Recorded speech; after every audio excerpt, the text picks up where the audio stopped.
नमस्कार, हिमाचल न्यूज में आपका बहुत बहुत स्वागत है। चलिए देखते हैं आज की 15 फटाफट बड़ी खबरों को। अब मिलेगी महिलाओं को 1500 मासिक पेंशन। सरकार ने योजना में जोड़ी नई शर्त। हिमाचल में इंदिरा गांधी प्यारी बहना सुख सम्मान निधि योजना के तहत फॉर्म जमा कर चुकी महिलाएं पिछले कई महीनों से खाते में 1500 रुपए मासिक पेंशन आने के इंतजार में है, लेकिन महिलाओं के मोबाइल फोन पर 1500 रुपए मासिक पेंशन क्रेडिट होने के मैसेज नहीं आ रहे। ये इसलिए कि अब प्रदेश की सुक्खू सरकार ने 1500 रुपए के लिए जमा किए गए फॉर्म को ग्राम सभा से वेरिफिकेशन की नई शर्त जोड़ी है। अब सभी फॉर्मों को पंचायतों में आयोजित होने वाली ग्राम सभाओं में वेरिफिकेशन के लिए भेजा जाएगा। गैस सिलेंडर की तर्ज पर बैंक खाते में आएगी बिजली सब्सिडी। उपभोक्ताओं को पहले चुकाना होगा पूरा बिल। हिमाचल प्रदेश में उपभोक्ताओं के बिजली मीटर उनके आधार नंबर और राशन कार्ड से जोड़ने के बाद सरकार नई व्यवस्था शुरू करने जा रही है। अब बिजली उपभोक्ताओं को भी गैस सिलेंडर की तर्ज पर सब्सिडी बैंक खाते में देने की तैयारी है। सीएम सुक्खू बोले, डबल इंजन की सरकार ने प्रदेश की संपदा को दोनों हाथों से लुटाया। मुख्यमंत्री सुखविंदर सिंह सुक्खू ने गुरुवार को जोगिंदरनगर में जनसभा को संबोधित करते हुए भाजपा पूर्व जयराम ठाकुर सरकार पर जमकर हमला बोला। सुक्खू ने कहा, हमारी सरकार को बने 22 महीने हुए हैं। इस दौरान हमारे पास कई चुनौतियां थी। प्रदेश का खजाना खाली था।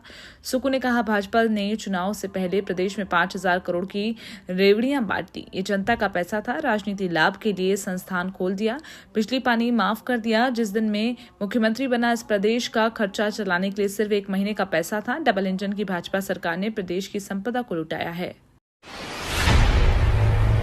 दिवाली पर लोगों की सुविधा के लिए एचआरटीसी देगा स्पेशल सर्विस। हिमाचल पथ परिवहन ने हर साल की तरह इस बार भी दिवाली पर स्पेशल बसें चलाने का फैसला लिया, जिससे लोगों को दिवाली के पर्व पर घर पहुंचने के लिए किसी तरह की कठिनाई न हो। त्योहारी सीजन में बसों में बहुत अधिक भीड़ रहती है। ऐसे में जो लोग बाहर के राज्यों में काम करते हैं, उन्हें हिमाचल आने में काफी परेशानी होती है। दिवाली पर्व को लेकर एचआरटीसी 29 और 30 अक्टूबर को दिल्ली और चंडीगढ़ से हिमाचल प्रदेश के विभिन्न रूटों पर स्पेशल बसें चलाएगा। नई शिक्षा नीति को लागू करने के लिए हिमाचल के पास नहीं है आधारभूत ढांचा, नहीं हो रहा है नियमों का पालन। हिमाचल हाईकोर्ट ने अपने फैसले में कहा था कि सरकार बिना तैयारी के 6 वर्ष की आयु से कम बच्चों को पहली कक्षा में दाखिला देने से मना नहीं कर सकती।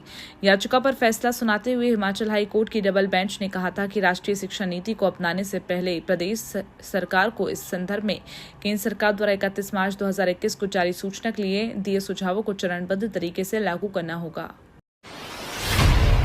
भगवान नरसिंह की भव्य जलेब में उमड़े हजारों लोग। देवमाई हुई घाटी। गुरुवार को दशहरा के 5वें दिन पूरे लाव लश्कर के साथ भगवान नरसिंह की भव्य जलेब राजा की चांदनी से निकली। ढालपुर स्थित दशहरा मैदान से शुरू हुई जलेब में ब्रह्मा सराज के देवी देवताओं ने ढोल नगाड़ों के साथ भाग लिया। 6 साल से कम आयु के बच्चों को पहली कक्षा में प्रवेश नहीं कर सकते इनकार। हिमाचल हाईकोर्ट का बड़ा फैसला। हिमाचल प्रदेश हाईकोर्ट ने एक महत्वपूर्ण फैसले में कहा, राज्य सरकार 6 वर्ष से कम आयु के बच्चों को पहली कक्षा में प्रवेश देने से मना नहीं कर सकती। इस निर्णय से उन अभिभावकों को बहुत बड़ी राहत मिलेगी जिनके बच्चों को 6 वर्ष की आयु पूरी न होने पर प्रवेश से वंचित कर दिया गया है। हिमाचल में आर्थिक संकट के बीच हाईकोर्ट का बड़ा फैसला। पर्यटन विभाग में नई भर्तियों पर लगाई रोक। हिमाचल प्रदेश हाईकोर्ट ने हिमाचल प्रदेश पर्यटन विकास निगम में किसी भी तरह की नई भर्ती पर रोक लगा दी। कोर्ट ने निगम की दयनीय वित्तीय स्थिति के लिए कुप्रबंधन को जिम्मेदार ठहराया। कोर्ट ने चेतावनी दी कि यदि कोई सुधारात्मक कदम नहीं उठाया गया तो HPTDC की संपत्तियों पर ताला लगाने के आदेश देने के अलावा कोई विकल्प नहीं रह जाएगा। जयराम ठाकुर बोले, HRTC के हर दिन जन विरोधी और तुगलकी फैसले। नेता प्रतिपक्ष जयराम ठाकुर ने कहा, हिमाचल प्रदेश में HRTC हर दिन जन विरोधी और तुगलकी फैसले ले रही है। बच्चों की साइकिल और शादी की एल्बम तक का किराया वसूलने के बाद अब 5 किलो सामान का भी किराया वसूला जाएगा। HRTC की ओर से जारी की गई नई अधिसूचना जन विरोधी होने के साथ साथ हास्यास्पद भी है।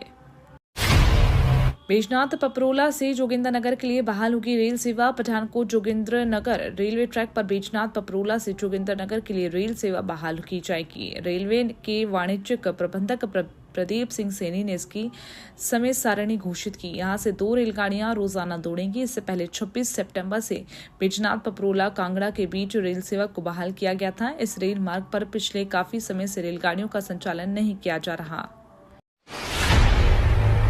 दवाइयों के दुष्प्रभाव की एम्स बिलासपुर में होगी मॉनिटरिंग। एएमसी स्थापित। दवा का प्रतिकूल प्रभाव होने पर मरीज इसकी रिपोर्ट कर सकते हैं। इसके लिए एम्स बिलासपुर में फार्माकोलॉजी विज्ञान विभाग में एडीआर मॉनिटरिंग केंद्र की स्थापना की गई है। दवाओं के उपयोग के साथ एडवर्स ड्रग रिएक्शन नामक अवांछित प्रभाव हो सकते हैं। एम्स बिलासपुर दवाइयों के दुष्प्रभाव पर मॉनिटरिंग करेगा और लोगों को जागरूक करेगा। एम्स बिलासपुर की डॉक्टर मीनाक्षी मीनू और डॉक्टर दीप्ति चोपड़ा ने बताया कि दवा के प्रतिकूल प्रभाव जैसे उल्टी या चक्कर आना या अधिक गंभीर स्वास्थ्य समस्या भी हो सकती है।